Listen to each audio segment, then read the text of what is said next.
Hello everyone and जय Shri Krishna to all of you all my dear students. आज हम class 10th की एक जो पोइम थी माय गुड राइट हैंड, ठीक है ना, जिसको मैंने पहले ही हिंदी के अंदर ट्रांसलेट कर दिया था, आपको बताया था पिछले वीडियो के अंदर। अगर आपने नहीं देखा है तो प्लेलिस्ट के अंदर जाइए और उस वीडियो को जरूर देखें, ताकि आपको आज का जो हमारे ये सेशन है ये आपके समझ में आ सके, ठीक है ना। तो आज हम क्या करने जा रहे हैं, आज हम इसके आधार पर कुछ ऐसे क्वेश्चन है जिसको अपन सॉल्व करने जा रहे हैं, ठीक है ना। और ध्यान रखें जो हम क्वेश्चन सॉल्व करने जा रहे हैं, ठीक है ना, ये ऐसे क्वेश्चन होंगे जिनको अपन इजी लैंग्वेज के अंदर लिखेंगे, ठीक है ना। तो जितना हो सके अपन इसके एक मैटर को पकड़ते हैं। हमारा काम ये होता है कि हम स्टूडेंट के फायदे के लिए किसी एक मैटर को पकड़ लेते हैं, फिर उसी के आधार पर अपने सारे प्रश्नों के उत्तर देते हैं। फिर इसका बेनिफिट ये होता है कि आपके लिए ये सबसे ज़्यादा अंडरस्टैंडेबल होगा, ठीक है ना, और आप इसको अच्छी तरीके से लर्न भी कर सकते हैं, यानी याद अच्छी तरीके से कर सकते हैं, ठीक है ना।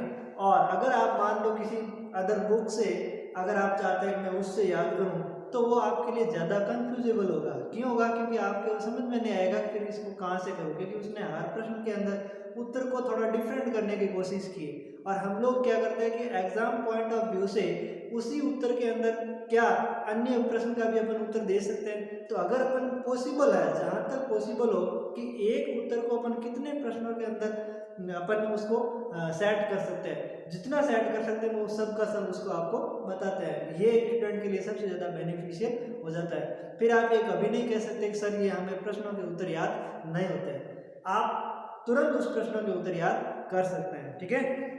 तो आज का हमारा जो पहला सवाल था वो ये था कि why did poet fail into grief, ठीक है ना। Why did poet fail into grief, why का मतलब है क्यों, ठीक है ना। डिड पास्ट डेफिनेट की अच्छी है, पोएट यानी कवि, फेल इनटू यानी कि गिर गया था, ग्रीफ यानी कि दुख में, ठीक है ना। तो पोएट जो है वो दुख में क्यों गिर गया था, यानी कि कवि दुख में क्यों गिर गया था, कवि को दुख क्यों हो गया था, ठीक है ना। तो कवि दुखों में क्यों पड़ा था, तो इसका what was the reason behind it, यानी कि इसके पीछे क्या कारण था कि कवि जो है हमारा इस पोएम का वो दुखों में पड़ गया था। तो इसके पीछे का रीजन अपन को ये लिखना है। तो रीजन क्या लिखेंगे, ठीक है ना। बिकॉज ये ध्यान रखो, जब भी प्रश्न हमारा WH से शुरू होता है तो अपन उसका उत्तर जो है तो हम उसको स्टार्टिंग किससे कर सकते हैं, बिकॉज से कर सकते हैं, क्योंकि से, ठीक है ना। Okay, because his all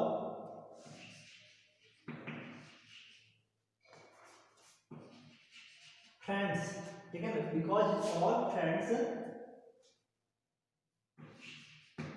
did not help him, then he fell into grief। ओके, देखो इस प्रश्न का उत्तर जो है वो हमने बिल्कुल सिंपल ही दिया।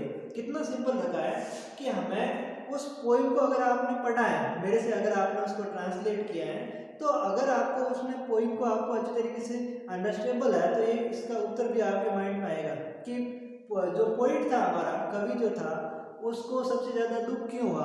इसलिए दुख हुआ क्योंकि उसके दोस्तों ने उसकी हेल्प नहीं की जिससे वो हेल्प लेना चाहता था, ठीक है ना। तो अपने उत्तर को ज़्यादा लंबा खींचने की बजाय अपन को क्या करना है कि शॉर्टली अपन कितना याद कर सकते हैं, जितना अपन अपने लिए जो लर्नेबल है, याद करने योग्य है, उतना ही अपन को लिखना है, उतना ही अपन को समझना है। अपन को ज़्यादा डिफिकल्ट जाने की आवश्यकता नहीं है। और हाँ, अगर हम ज़्यादा डिफिकल्ट जा सकते हैं तो डिफिकल्ट उत्तर भी हो सकता है। तो यहाँ देखिए, because his all friends did not help him, ठीक है ना। तो इसका मतलब ये है कि क्योंकि उसके सारे जो दोस्त थे डिड नॉट हेल्प हिम, यानी कि उसकी सहायता नहीं की। पास्ट डेफिनेट का सेंटेंस है कि उसके सारे दोस्तों ने उसकी सहायता नहीं की।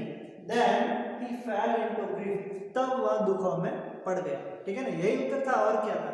अगर इसमें अगर किसी ने संजीव ने या अदरवाइज कोई बुक्स हैं तो उसके अंदर भी आप देखोगे तो इसी प्रश्न का यही उत्तर है, लेकिन घुमा फिरा करके इसको थोड़ा बड़ा किया गया, बस इतना ही इसके अंदर चेंजेस है, ठीक है ना। तो दूसरा सवाल जो है वो मैं प्रश्न यहाँ पर नहीं लिखूंगा, यहाँ पर मैं डायरेक्टली आंसर देने जा रहा हूँ। प्रश्न आप अपनी जो बुक है उसके अंदर से देख लेना, ठीक है। तो इसमें लिखा है Why did the poet search for a friend prove to be fruitless, ठीक है ना।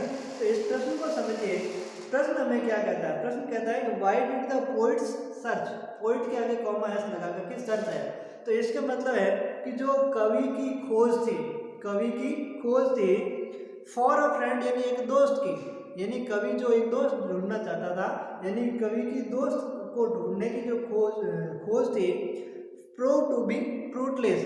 फ्रूटलेस का मतलब क्या होता है, निष्फल, यानी कवि जो एक दोस्त ढूंढना चाहता था, यानी उसको एक ऐसा दोस्त चाहता था जो उसकी हेल्प कर सके, तो ये उसके लिए फ्रूटलेस क्यों हुआ, फ्रूटलेस मतलब निष्फल क्यों हुआ, अर्थात उसने जो कवि जो है वो दोस्त को ढूंढने में निष्फल साबित क्यों हुआ, ठीक है ना।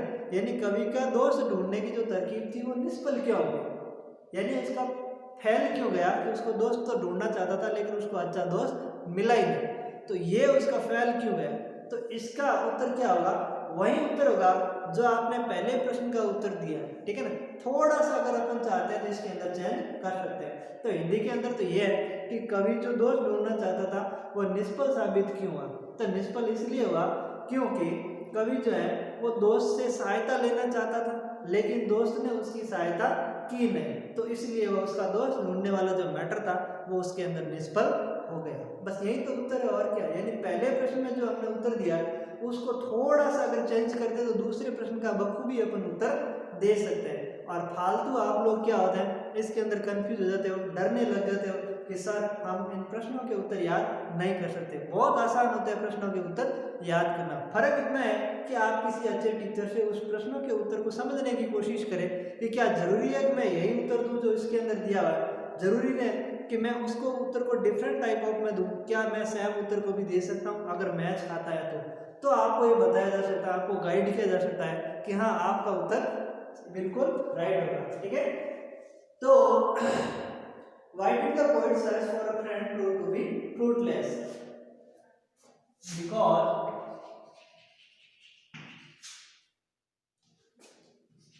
he wanted to check the help from his friends and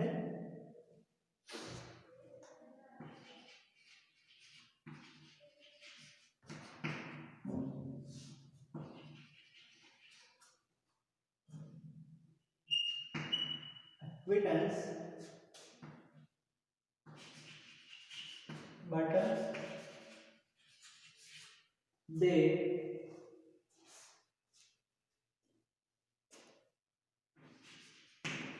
did not want to help him, okay. देखो इसको मैंने लिखा कैसे, भले ही आपको बड़ा लगता हो, ठीक है, भले ही आपको बड़ा लगता हो लेकिन सेंटेंस फॉर्मेशन के हिसाब से ये आपको इजी लगेगा। क्यों लगेगा इसको सोचिए, because he wanted to take the help from his friends, ठीक है ना, एंड एक्विटेंस, इसका मैंने बताया था सगे संबंधी, ठीक है ना, और फ्रेंड्स यानी कि मित्र, ठीक है ना, but they did not want to help him, तो इसको ध्यान से समझिए।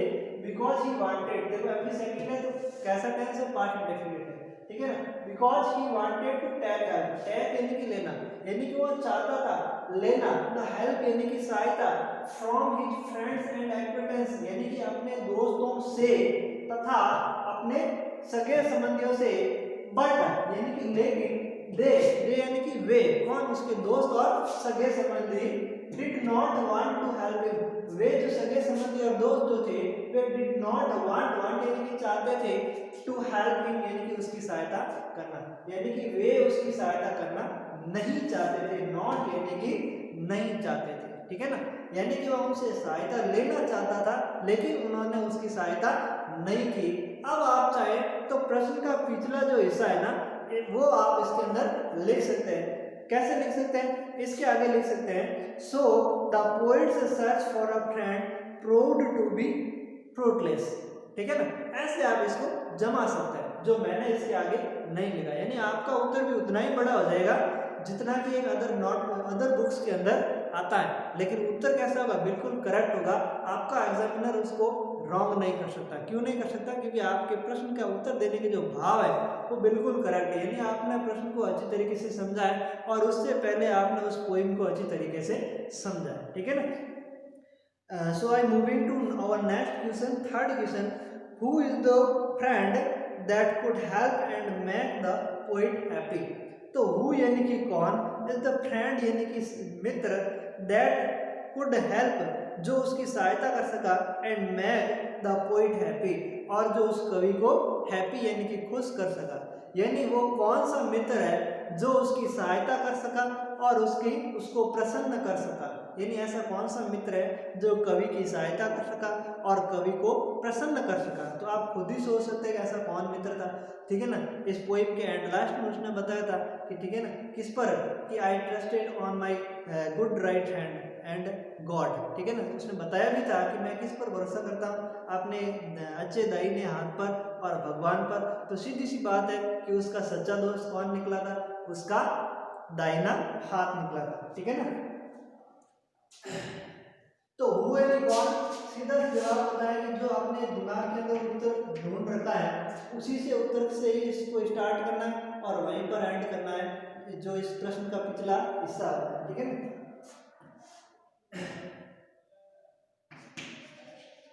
Is good right, is good right hand could help him and make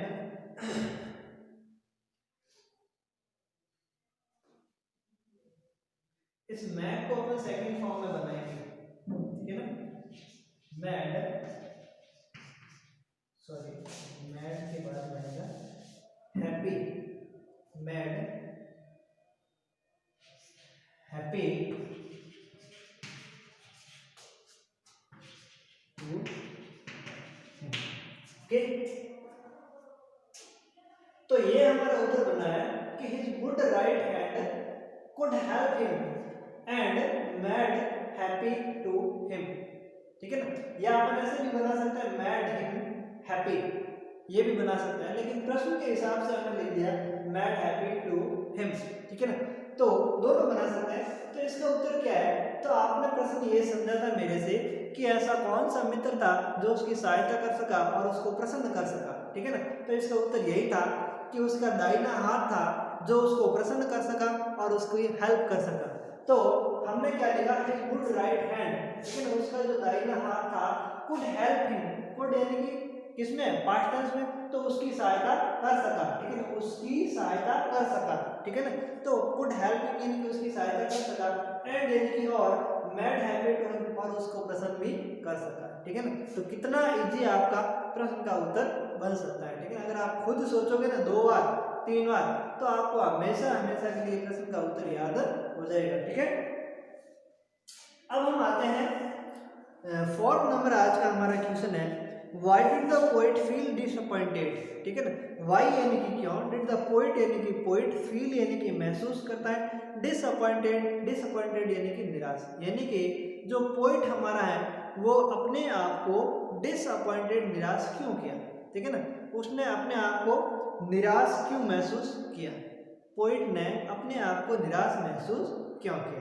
तो इसका जवाब क्या होगा, पोएट ने अपने आप को निराश महसूस क्यों किया, तो तब निराश महसूस किया था जब उसके दोस्तों ने उसकी हेल्प नहीं की थी। और किसमें हेल्प नहीं की थी, जब वो पुअर कंडीशन के अंदर था।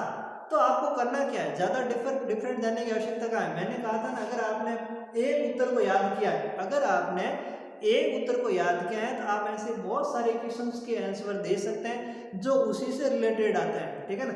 अब अगर आप चाहते हैं तो आपको सिर्फ ये करना था, प्रश्न का जो हिंदी मीनिंग्स है वो आपको ढंग से समझना है। क्या समझना है कि पोइट ने why did the poet feel disappointed, यानी कि पोइट जो डिसअपॉइंटेड है यानी कि निराश है वो महसूस उसने क्यों किया। तो पोइट डिसअपॉइंटेड यानी कि खुद को डिसअपॉइंटेड फील क्यों करने लगा, तो इसका सीधा सा जवाब आता है, क्या आता है कि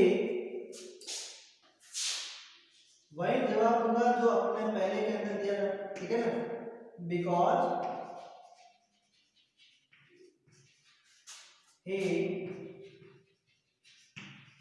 wanted to help, he wanted to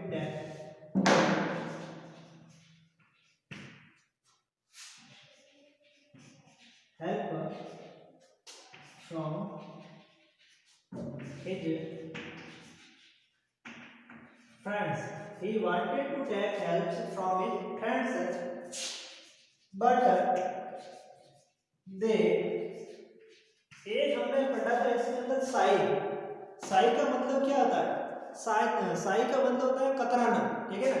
but they Sai to give the help him in his poor condition, condition, okay. उसके बाद में आप जो चाहते हैं इस प्रश्न का पिछला हिस्सा भी लिख सकते हैं, ठीक है।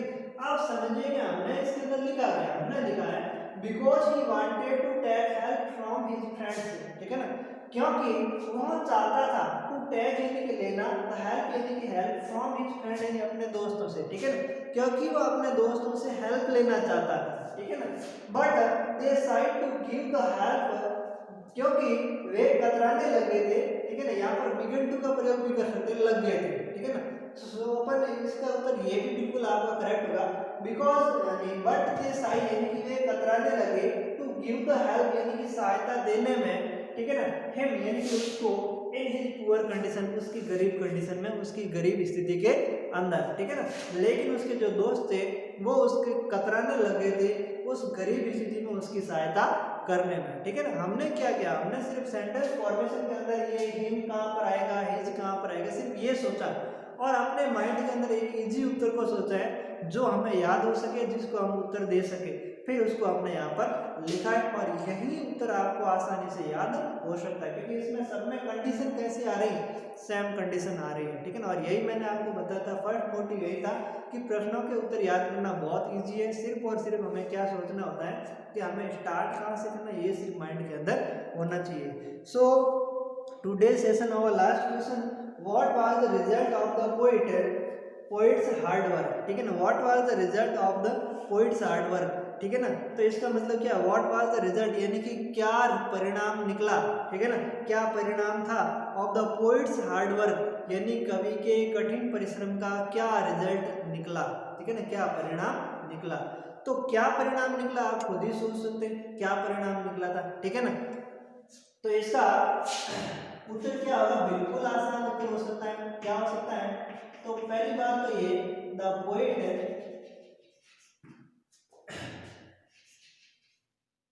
इसको बिगन टू से जोड़ते हैं, the poet began to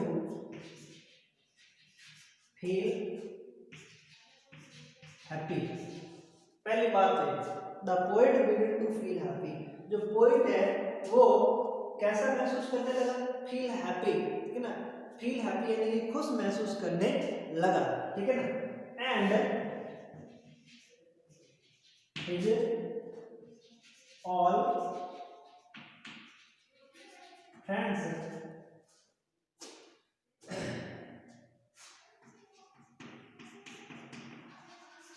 willing to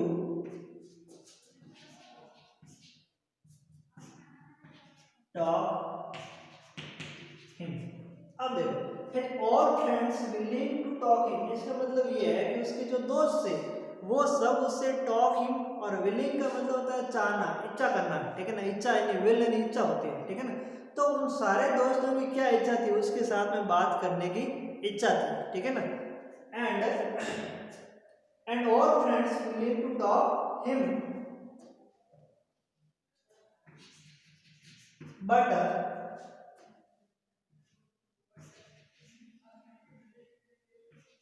he was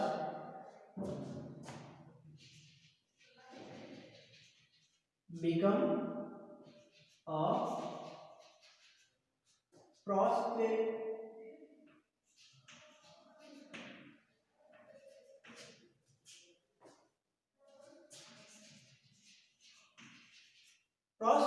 person, ठीक है ना। प्रॉस्पेरियस का मतलब होता है समृद्धशाली, ठीक है ना। प्रॉस्पेरिटी आपने सुना ना, समृद्धि, तो प्रॉस्पेरियस मतलब समृद्धशाली, ठीक है ना। एंड क्या लिखा मैंने, he was become a prosperous person, और वो क्या बन गया था, एक समृद्धशाली व्यक्ति बन गया था, ठीक है ना। तो ये उसके अंदर चेंज आ गया था। ओके, क्या चेंज आया था, the poet began to feel happy, जो कवि है वो कैसा महसूस करने लगा, फील हैप्पी यानी कि खुश मिजाज महसूस करने लगा। एंड हिज ऑल फ्रेंड्स, और उसके जो सारे मित्र थे वो क्या थे, विलिंग टू टॉक हिम, और वो सारे मित्र उससे बात करना चाहते थे, इच्छा हो रही थी उनकी, ठीक है ना। But he was become a prosperous person, लेकिन वह जो है एक समृद्धशाली व्यक्ति बन गया था। ओके, तो ये आपने यहाँ से 5 क्वेश्चन जो है उसको मैंने आपके सामने सॉल्व किया है, और जितना हो सके मैंने इजी से इजी सेंटेंस काम में लिया, इजी टेंस को ही काम में लिया। भले ही माइंड के अंदर ज़्यादा डिफिकल्टीज आई, मैंने उसको रोकने की कोशिश की, क्योंकि एक 10th स्टूडेंट के हिसाब से इतना ही बहुत होता है। Okay, so if you like it please share to your all friends. Okay, thanks.